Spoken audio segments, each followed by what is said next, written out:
episode 1, we showed you how difficult it is just to own a modified car. In episode 2, we showed you how the locals enjoy car culture despite all the challenges.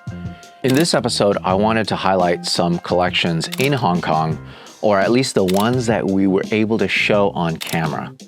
In total, we visited a dozen shops and collections, half of which we were unable to show on camera. More on this later, but let's start on a positive note with a visit to Contempo Concept.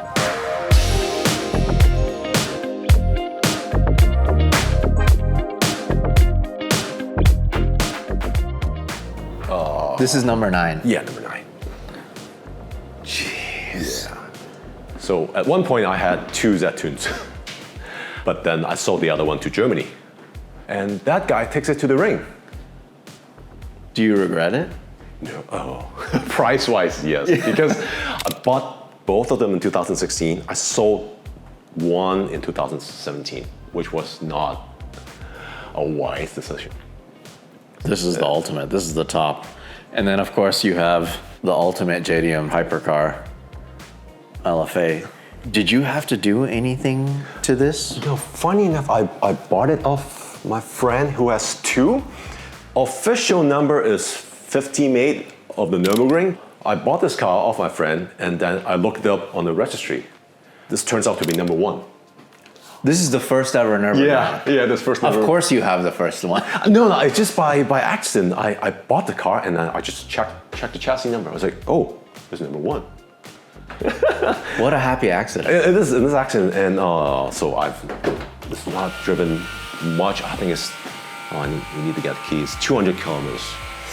So in terms of JDM legends, you have, of course, the Z-Tune, NSX-R, Supra, yeah. R32 GTR. What's going on with this Toyota Comfort? So the Comfort is actually made as a taxi for the Japanese market, the Hong Kong market, and I think for Singapore also. Back in 2003, TRD actually made 60 of these as a supercharged TRD version. Oh, let me get you the catalogs. What the heck? Comfort. GTZ. I have to say I've never seen anything like this before. Basically a soaked up taxi. Imagine a New York yellow cab. Toyota just decided that 60 of them would get a TRD treatment. How many kilometers is on this? Used to have, I think, 90,000 kilometers. But then, of course, everything we got new, interior and exterior. The seats, even the floor mat, like window switches, everything. You know, everything's new. It's funny because it is a taxi though. So all the parts are cheap. Do you drive any of these cars? Not anymore, to be honest. I spend a lot of days abroad, so drive them around once a year. Get the license, get the MOT, that sort of thing. But the beauty about Japanese cars is that every time you want to go and have a drive, it always starts. I had old Porsche, I had BMWs, I had other brands, but 2-3 years ago, I just decided to sell them all and just concentrate on JDM or Japanese cars.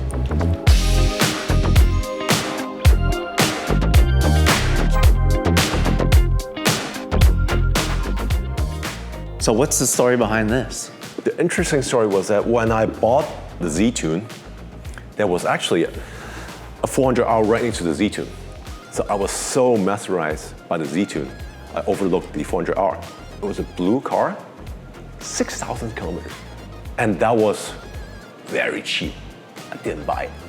So a few years went on and everyone was hyping about the 400R. So finally I found one in Japan. So I paid a lot more than the blue one that I didn't buy. But I bought this one from Tokyo, and then Nismo did some of the restoration, but all the bodywork and all the interior we did in Hong Kong ourselves. My goodness. It really is like a brand new car. Even this? Yeah, that's new. Of course, we know the guys in Nismo very well, and very, very lucky that they were able to find a lot of these, 1 or 2 last pieces that's lying around in the Mori. And it's just, oh, Kevin, you know what? We have 1 more. Oh, Kevin, you know what? We have 2 more. I've been following Kevin's work at Catchpole for many years now, and I always told myself I would visit if I ever step foot in Hong Kong again. And while the collection was impressive, the space that they used to restore these cars was truly eye-opening. It was so tiny. I could not believe the level of detail and the quality of restoration they're able to do with the space that they had.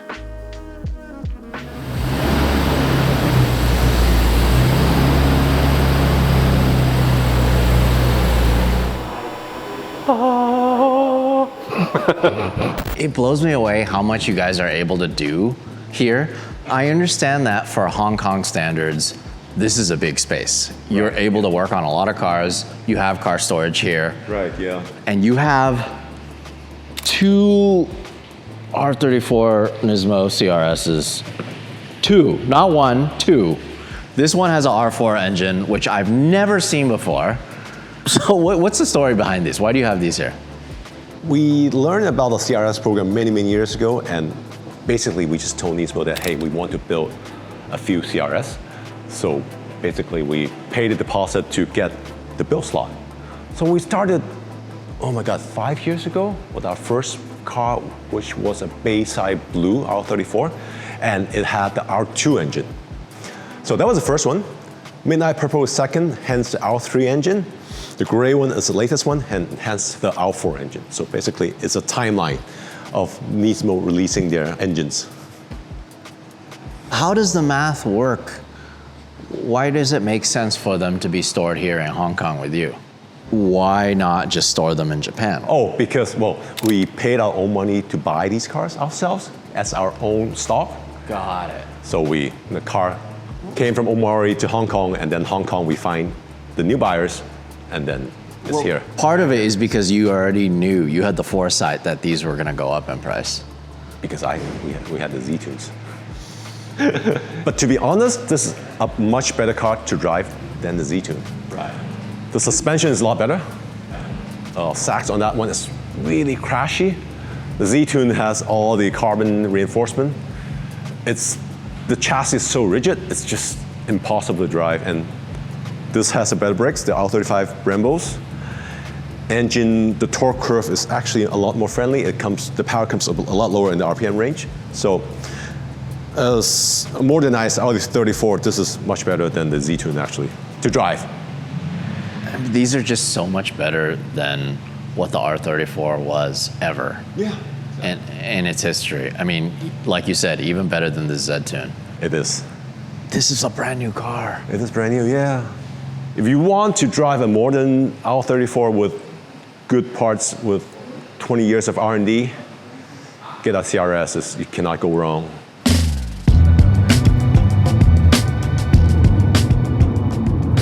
This next collection was equally impressive, but it seems like I've cracked the code to having the perfect JDM car collection in Hong Kong. It starts with a plethora of Nissan R chassis, including the 400R.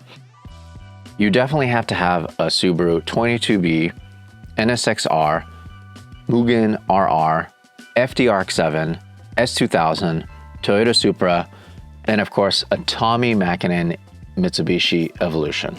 The list goes on.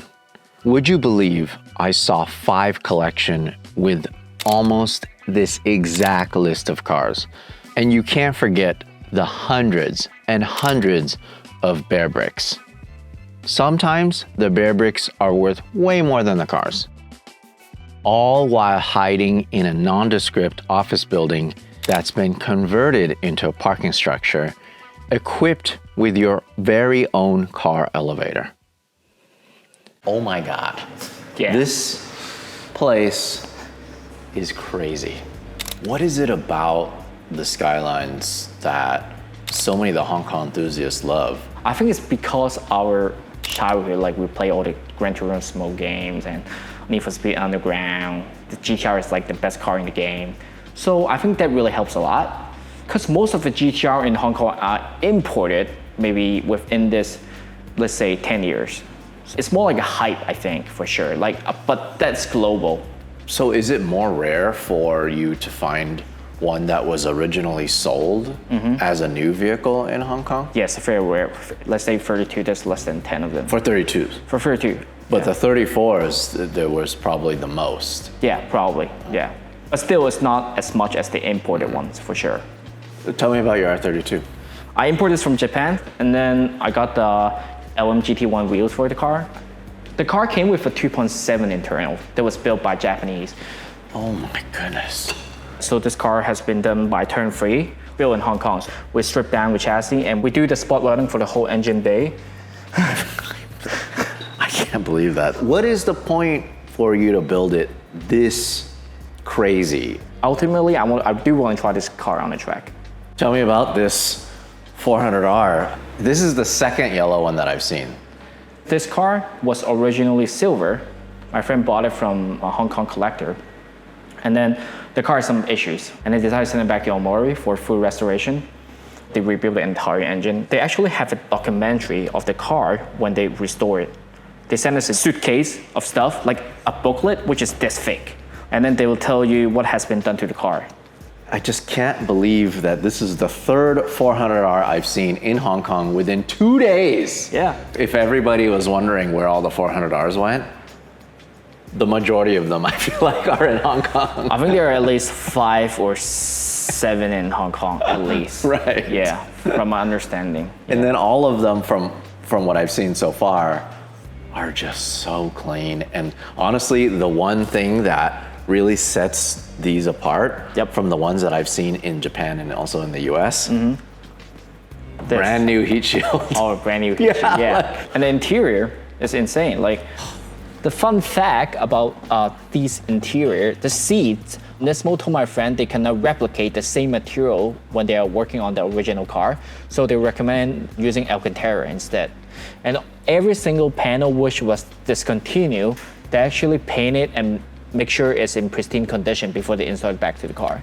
So we haven't even gone to this portion of your garage. Yes. I just can't believe you have a 22B. Oh, this 22B is my baby. I actually bought this probably before COVID, and then I have it completely restored. Who did the restoration on this? It's a shop in Hong Kong. They call Oscar Pro. They actually are, they're quite good, to be honest. They restore so many of my cars. Again, brand new. Yeah, super clean. We have the manifold done for powder coating, back to the OEM red color with wrinkles. We try to find most of the brand new stuff back when it was still available. Right now, most of the stuff is discontinued, so.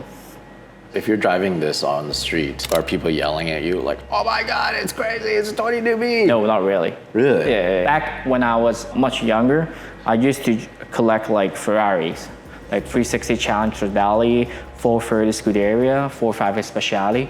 But after I am into the JDM cars, I find them quite boring, to be honest. And then my mother, she thought this kind of like JDM cars is like trash. They think, oh, Japanese cars probably like the cheaper cars or whatever. Yeah. Yeah. Little does she know, this is worth more than I feel like most Italian supercars that you can buy right now. Yeah, it's quite insane. Yeah. It's quite insane. Hey, if you like what you're watching, do me a favor. Go check out the Hagerty Drivers Club. 24/7 roadside assistance with flatbed towing, subscription to our award-winning magazine, and more. Sign up today. Links right down here in the description. Your warehouse looks cleaner and is more organized than most people's garages. I have OCD. I really, because sometimes when I'm free, I like to like rearrange the stuff and then to make them look even cleaner. This is not my liking. This is such a mess to me. Because back there is like a complete mess. Just stop right there. Just stop. All right, sure. I just can't believe, look, what the? Chaser, Supra, Mugen RR, of That's course. one of my daily. S50, that's your daily? And FL5. S15, EK9. What is this? Lotus 340R.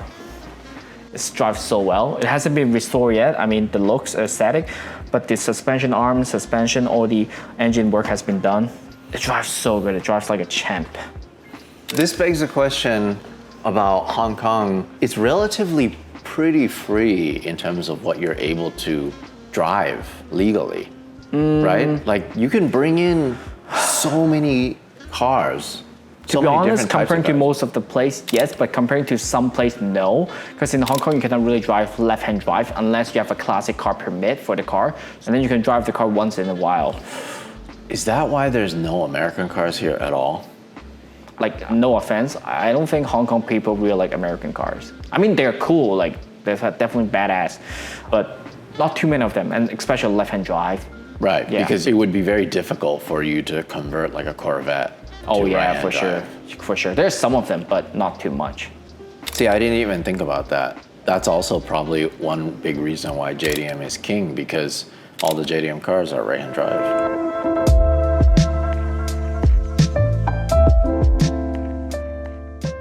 Unfortunately, as I mentioned before, we went to quite a few collections where we were not allowed to show anything at all. But some collectors did allow us to show some of the cars, but we were unable to show the location of the building itself, even down to inside of the elevator doors.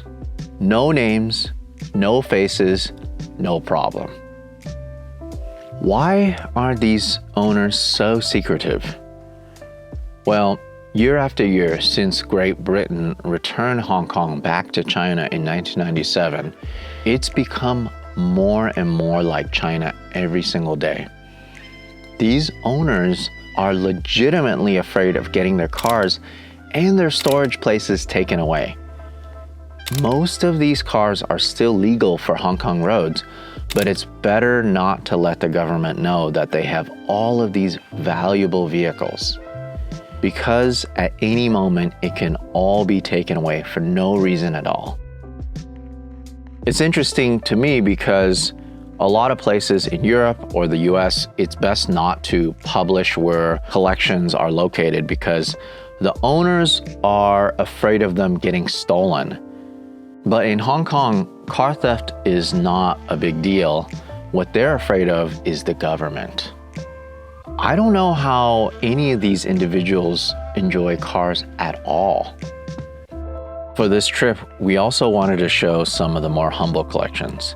Don't get me wrong, if you have enough money at all to play with cars, then you're pretty well off in the grand scheme of things.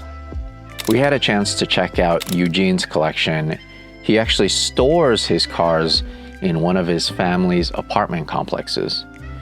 Eugene was the person who reached out to us in the first place to visit Hong Kong. This is really the fun part about shooting in a different country, not knowing what's coming next. It's like surprises around every corner, every single collection, every single build. This really is car culture at its core. And you kind of threw us in the deep end, like right away. What made you want to reach out to me? I think the reason I messaged you was I want the world to see what we have here in Hong Kong. There are limited roads here, but there are a lot of passionate car owners here. And we try really hard to maintain our cars. Other friends are as well. And I believe this message should send to the world. We wanted to check out some more collections and shops outside of the city that may not be as polished. So we drove close to the border with China to check out a JDM car dealership.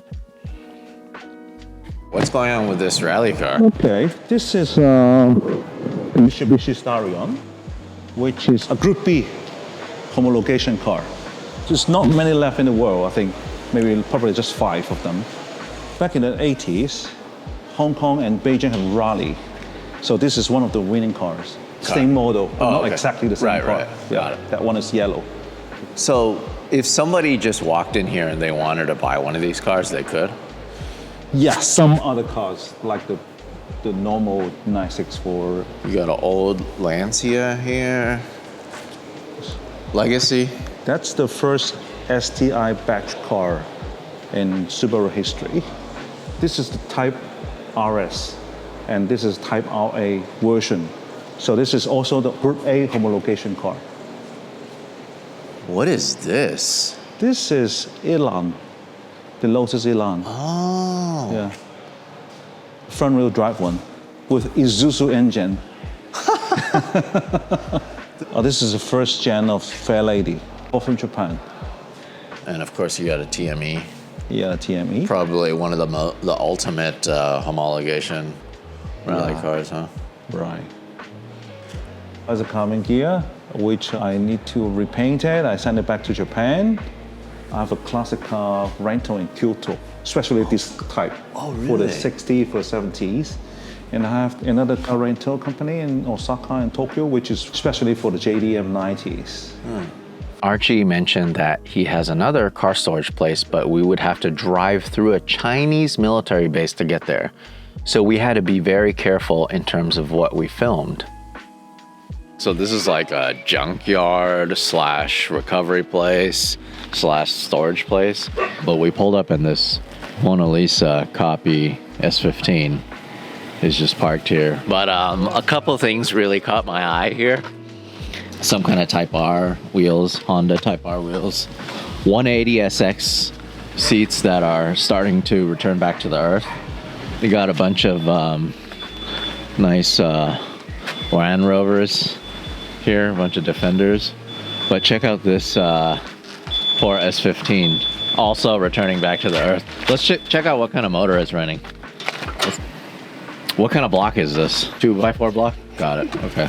It definitely looks like somebody street drifted this. We're gonna check out the inside and see what they have here, but this is a side of Hong Kong that we've never seen.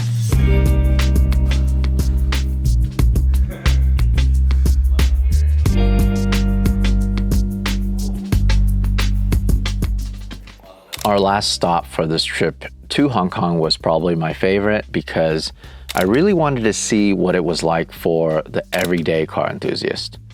We ended up at one of the few fabrication shops in all of Hong Kong. Tell me about your Corona. This one is a 1968 Toyota Corona. Actually, it's a Toyo Pet. It's before they started to use the Toyota name. I imported this like 4 years ago. And you've just been slowly working on it? Yeah, constantly working on it, trying to make it more daily usable. What do people think about you as a younger person driving a car like this? It's not extremely weird nowadays for a young guy to drive a vintage car in Hong Kong because the trend is already started. Younger people like vintage stuff, older stuff in Hong Kong.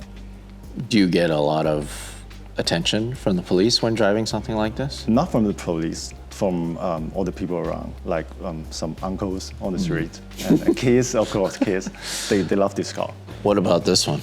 This one belongs to my friend Matthew. It's like his daily driver, and it's a Honda today. I was immediately drawn to the Lancia Delta Integrales, which belong to a young couple. Matt is a sound guy, and Jody is a camera assistant in the Hong Kong film industry. But they have a passion for all things Lancia. Their dream is to race at Tsukuba in Japan with Jody behind the wheel. Are these pretty popular here in Hong Kong? Popular among the uncles. Yeah, I mean, there's like this one is a one-off roll-caged Lancia Delta back in the early 90s. It used to go rallies and stuff. And then we bought it from a very secret uncle. And then we just built it to do time attacks. And we plan to go to Tsukuba next year.